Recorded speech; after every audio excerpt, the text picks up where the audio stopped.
Hello, I'm Lee Hatcher for HammondCare, which exists to improve the quality of life for people in need regardless of their circumstances. And because of that, one of HammondCare's core purposes is providing excellence in end-of-life care across a range of services.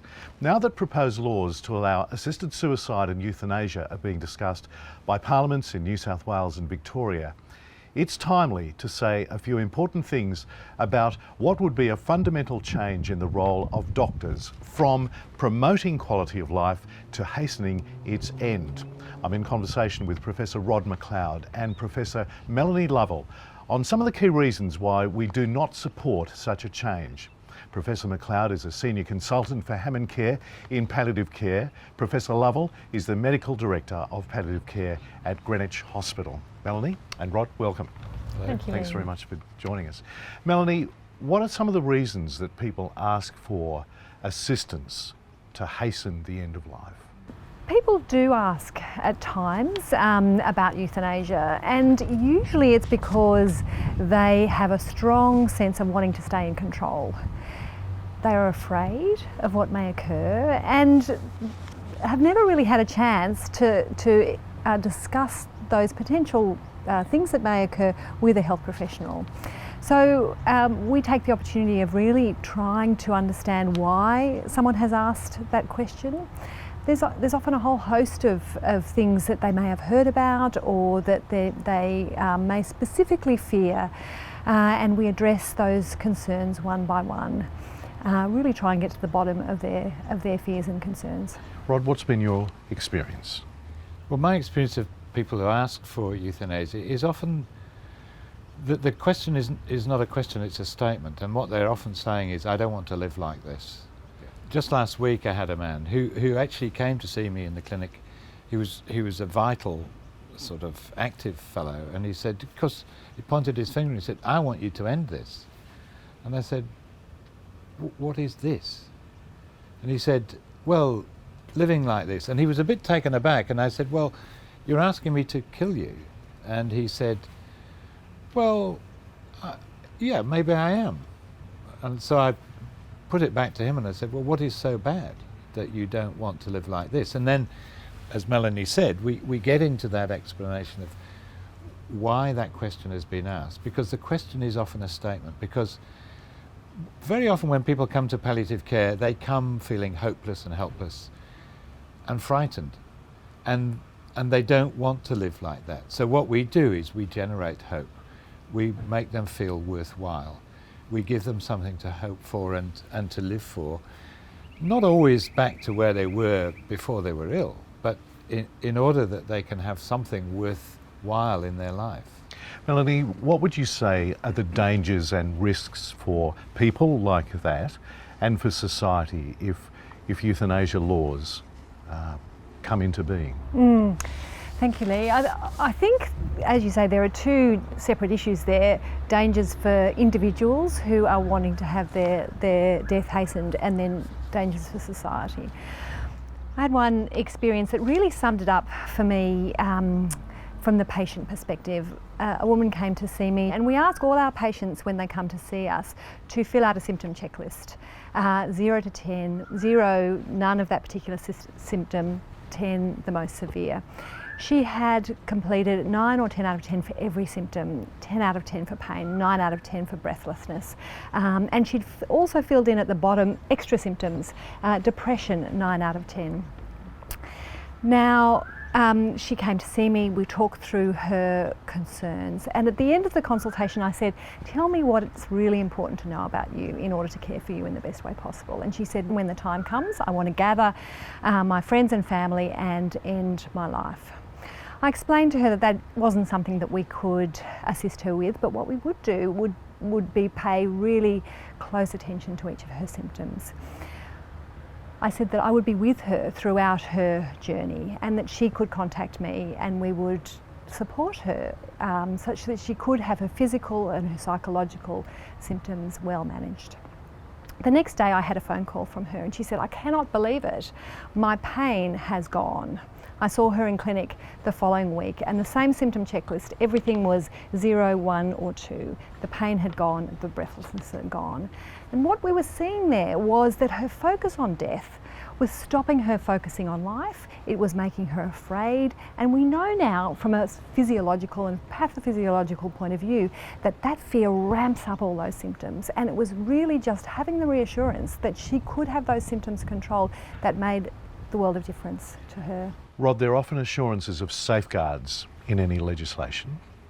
What would you say about those assurances, the notion of safeguards in this? I think the idea of safeguards is an ideal which no jurisdiction anywhere in the world has been able to deliver on. I think the one thing that frightens me most is the effect that legislating for assisted dying or euthanasia is going to have on the most vulnerable people in our society, who, to be honest, as a society, we're not that good at looking after. We know, for example, I was reading just the other day, 1 in 10 people over 65 have experienced physical or psychological abuse. That figure rises to 1 in 2 for people over 85. Now, as my friend and colleague Baroness Finlay said in England recently, you can't detect coercion from behind a closed door. What we don't know is what goes on in people's homes. And so one of the safeguards is, well, of course, you know, people are going to have to come up and say that they want this of their own free will. I don't trust that. I don't believe we can have that.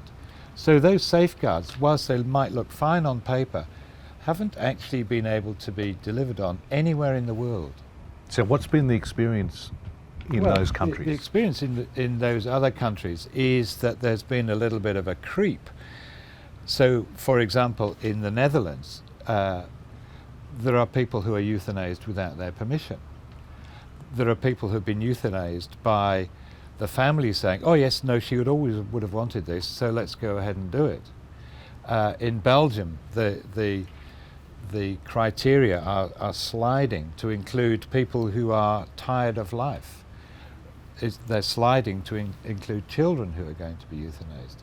Now, I'm not saying that would happen in our society, but I think if we're going to learn from other jurisdictions, we have to be very careful about what it is that we're learning.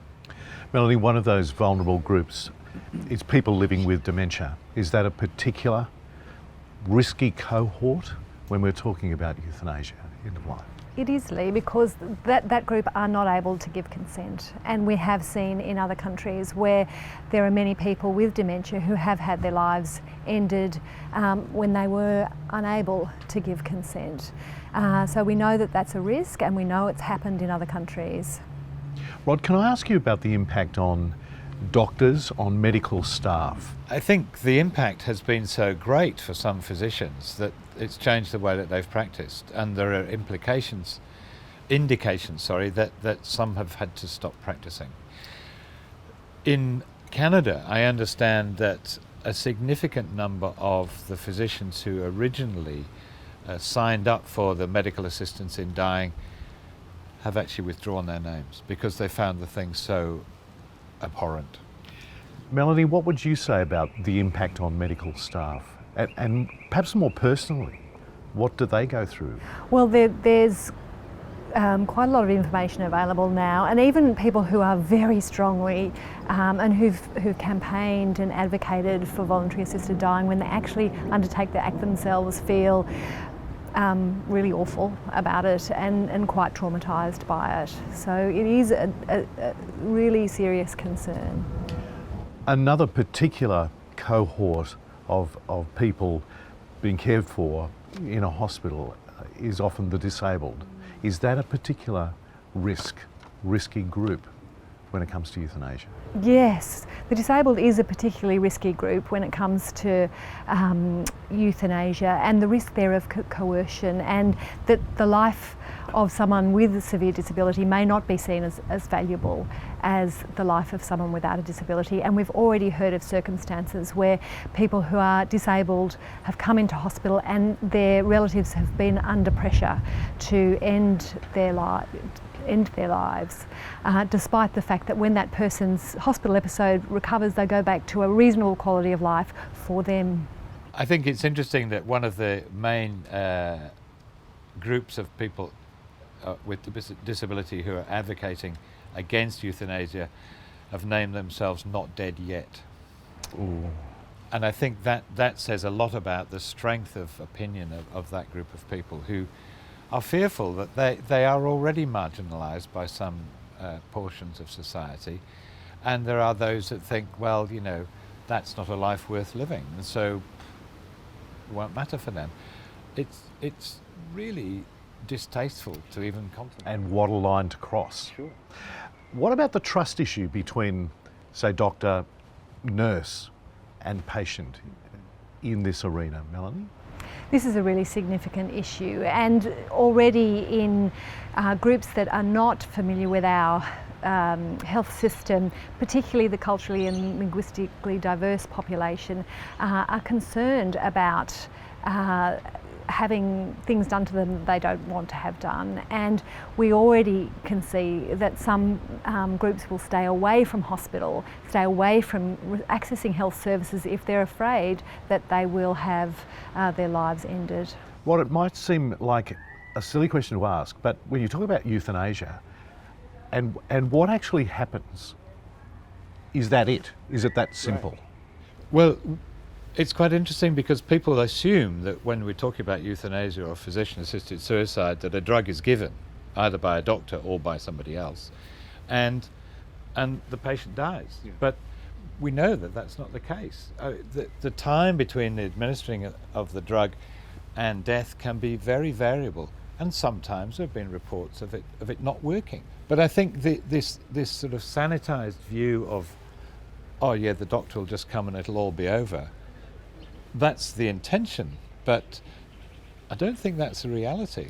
Yes, I think that's right, and I think one of the other concerns is that with the New South Wales legislation, it's proposed that people would be given the means to end their life, a medication that they can administer, or a doctor or a nurse. Now that's sitting there in the cupboard. It might be that that person has a bad day for one reason or another. We all have a bad day, but the thing with euthanasia is that it's irreversible. You know, once someone is dead, there's no going back from that. So I'm just really concerned about this concept that this medication is there and that people won't have a chance to change their minds once it's done. I think the other interesting thing about that is that it often seemed paradoxical to me that almost all the people that we care for have got medicine cabinets at home full of very big doses of drugs, and they don't take them. So why is that? Why are they saying to us, oh, can you give me just another little bit more to add to my big stockpile? You know, there's a contradiction there, that of all the people we care for, hundreds of people a year, we don't become aware of people killing themselves with the drugs they've already got. Even though I'm sure they could look on the internet and say, yes, if you took 10 of those, that would kill you, or 20 of those. They don't do it.